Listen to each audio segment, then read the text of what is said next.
El passat gener tot l'equip del RES Bèlgica va viatjar fins a Girona per retrobar-se amb l'equip del RES Catalunya i fer la reunió anual del Consell General del RES. Varen ser 2 dies de visites, retrobaments i de reunió grupal per parlar dels propòsits de treball per aquest 2013. A l'acabar la sessió, els vam convidar a veure les nostres instal·lacions i la sorpresa la van tenir al descobrir el que serà el RES TV. Un espai que dedicarem a gravar entrevistes entre empreses i particulars per tal que ens expliquin de primera mà la seva experiència amb el RES. Per l'estrena, en Juni Desmets i la Glyn Denís es van asseure al plató per respondre un parell de preguntes. Well, I think it was already a very good start and it looks very promising and also very professional.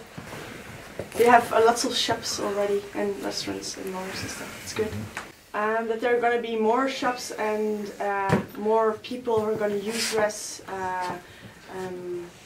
Yeah, it's going to grow a lot, I think, I hope.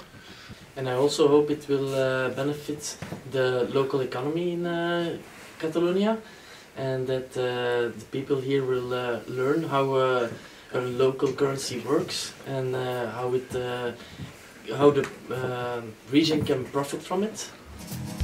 La segona sorpresa va arribar quan els van portar a fer una visita a Bloom, el Centre de Tecnologies Emergents, des d'on es va projectar un videomapping on s'hi representava l'evolució de la moneda, des de l'intercanvi de productes, passant per la moneda actual i acabant amb el RES. C'est ainsi que mon destin de petit macho est lié à 2 êtres masculins, de très beaux fantasmes.